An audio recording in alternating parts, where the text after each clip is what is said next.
friends, welcome to the Muscle Car Modeler. My name is Revell, and this week I'm going to show you some updates on this Revell 70 AAR Cuda that I am building here. I'm just doing this one pretty quickly, mostly out of the box with a few exceptions and tweaks. And as you can see, I got the body painted.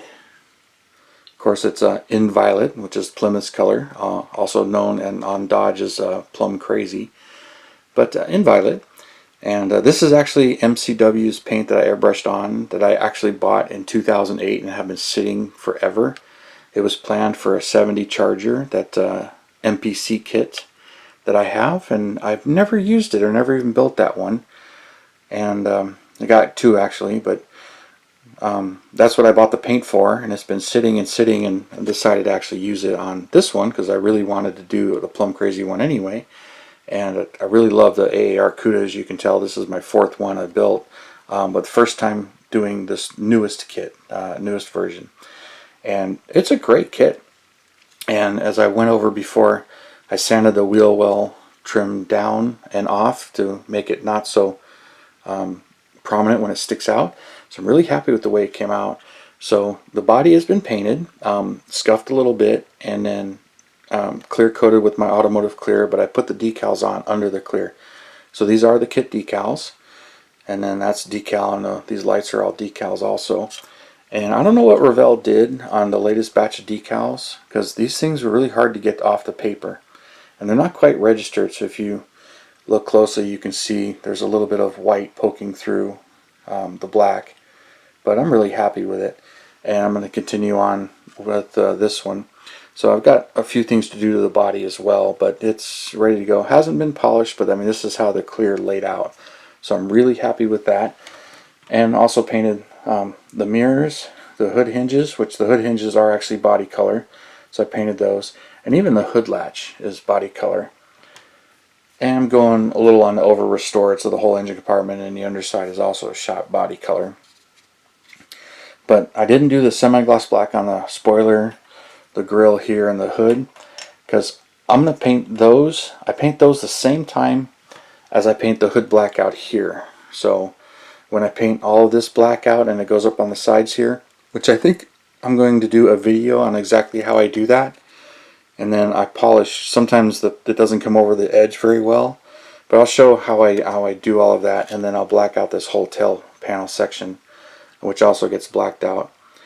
But in my previous video, I mentioned modifying the wheels, which not hard to do, but did that, and painted the rear valance. I also had the video where I changed the rear end from the Dana 60 to the 8 3/4. So here's that finished rear end, painted, and it's ready to go. And then I got both springs and some of the stuff going. This kit's very nice. It comes with a lot of extra details. It comes with a heater hose here, both radiator hoses, which is a small issue for me. This is the upper radiator hose, but it's not correct. So I'm fixing that.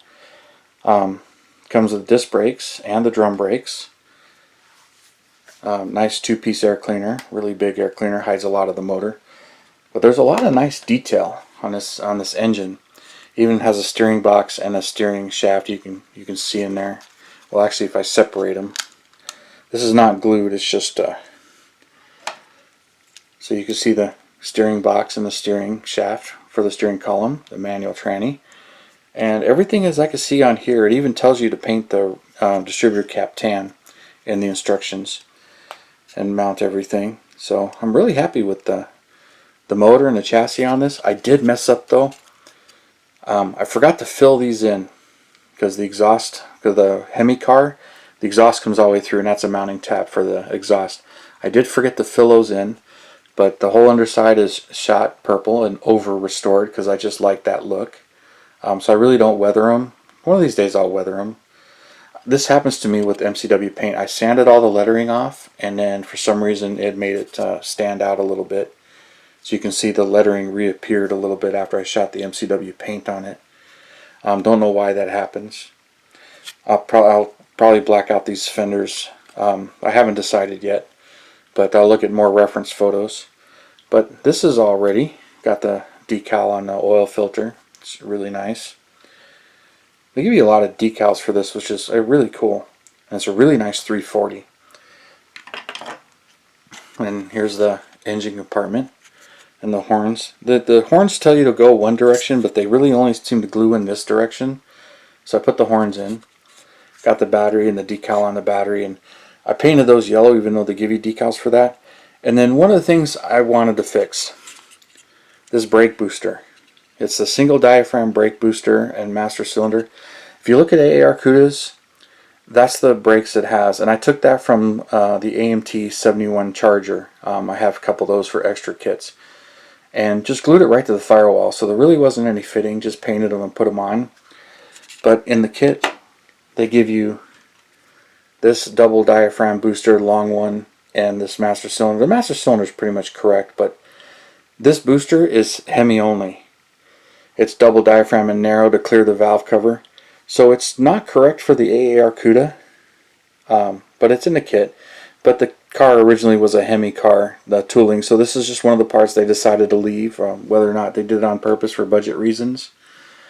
And then same thing with this upper radiator hose. Here's the radiator. It goes to this side, which is the passenger side. Big block cars did that. So any Hemi or 440 car, the radiator hose goes to this side for the upper hose. The 340, it goes to this side. So I'm going to make a radiator hose just from the Detail Master, which is, this is just wire is all it really is. I'll use this and reroute the radiator hose. It's an easy fix, so I decided I was going to change it on this one. So I started to fill the hole with super glue, and I'll touch it up with paint and sand it, and then I'll put a little hole on this side for the hose to go in. The lower hose looks like it's all correct, but it's so hardly visible. But it's kind of funny. This kit is so nice with all the details that are provided in the box, that because it's just little things like this that most people wouldn't notice, and even if I left them, most people wouldn't notice. But I was letting it get to me, so I decided it would be something I can fix. It's an easy fix, so I'm just going to do it. And then the master cylinder was also an easy fix. I had the kits lying around, so I added that. But so I'm not really complaining, because it's a great kit and everything's going together really nice. And it has a really nice dash, shifter, console. And you can do it with or without the console. Painted the door panels white and everything. The instructions tell you to paint this white, which looks really good, and I think it would look really good. But on the real car, this panel is black. Even though the seat's white and these panels are white and the headliner's white, this panel is black on the real cars. Because every one I've seen with the white interior, it's hard to see, but this part is black, especially if you can see through the rear window. Just bump my camera. If you can see through the rear window, you can see this is black. But sometimes in the interior shots, you can see it's black. But so that's why that's black, even though they say paint it white. And I think it would actually look better white, but in the real car it's not that way. But I did the white door panels, the white seats. I actually put the seatbelt decals on. I thought it was kind of neat, because the real car would have black seatbelts on the white car. And the door panels are very nice. The Cuda decals on the door panels that they give you, they come out pretty nice. I mean, all of the decals, you have to use setting solution to get them to lay down, but I did use the decals on the dash. It's not painted. Same thing with the console. That's the decal. That's not painted. So, yeah, pretty happy with that. And then I shot purple on the underside, and you can see where the clear is and where it's not. But that's just because that's what's visible. And then I'll put all this together. It comes with the shocks too, front and rear. So it's a pretty detailed kit right out of the box, which makes it a little finicky to put together sometimes. Sometimes I like the older ones because there's more room to maneuver and shift stuff around, but then it's kind of a pain in the butt to get it to look right when it's done. Where one's engineered like this, they usually only go together one way and everything is in its place. But if you start moving stuff around, it becomes a bit of an issue. Painted the exhaust, and got some of the stuff is all pretty much ready to go. So this thing, my next video, I'll show you how I do the blackout on this. So it'll probably be a few weeks or so for you to see that. But I'll do a how-to on how I paint that. and how I finish it to where it looks pretty good, but mask some of it off and mask the rest of it off. So I plan to do a video of that for you and continue on with this build, but really enjoying this kit. It's a great kit, and even though I have both of the Hemi versions, I have the stock Hemi Cuda and also the Sox and Martin Hemi Cuda race car. This is the first one of this tooling I've actually built, and it's just going together easy, nice little build here. Not really fighting me at all, other than me being particular on changing out the rear end, the brake booster, fixing the hose and modifying the flares just to make it just that little extra. I'm not going all out with spark plug wires and some of the other details. That's just my personal preference. I kind of like to do that kind of stuff, but sometimes I'll get crazy and want to really do full detail like that, and even do flocking into carpeting. But most of the time I just kind of like to enjoy them mostly out of the box the way they are. Maybe tweak it a little here and a little there. Just enjoy what is provided. So Revell did a really nice job with this kit so far, and I'm enjoying it. And even the directions, I put some notes in here, but even the directions, I noticed when I was going back through it that they do actually tell you to fill in those holes. You find that page,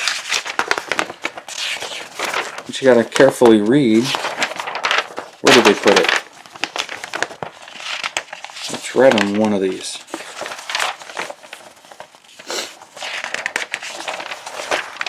Sure, I can't find it right now. Right here. They've got the little asterisk here, and then it's telling you to putty them, to fill those holes with putty. So that's the putty signal. I was trying to figure out what that was, and then it dawned on me after I painted, like, oh, I was supposed to fill those in because the exhaust doesn't go there on this particular version. So I got a kick out of that. But Revell put a lot of the thought into this. I had also noticed the kit comes with the rubber bumpers front and rear, and I was really tempted to use them on this thing, but in the directions they only mention the chrome bumper front and back. And looking at all the AAR Cudas, as far as I can tell, they all came with the chrome bumper.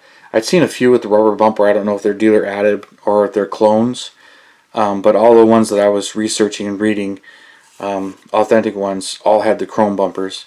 So don't really know, and I know all the AAR Cudas came with the fog lights and some of that stuff, so it's pretty standard on the appearance package. So I'm going to put the chrome bumpers on this one just like they all appear to be, but I'm not 100% sure. And then I'll figure out what I'm going to do for lettering on the tires. I think I still have some Shabo lettered tires, so I can put the lettering on them. So I kind of wish it had the pad printed tires like they did in the Boss 302 kit, but they don't have them in this one. But still working on this one. I appreciate you watching and tuning in, and appreciate all your comments. And you guys, you have a wonderful Saturday, and I'll see you next Saturday.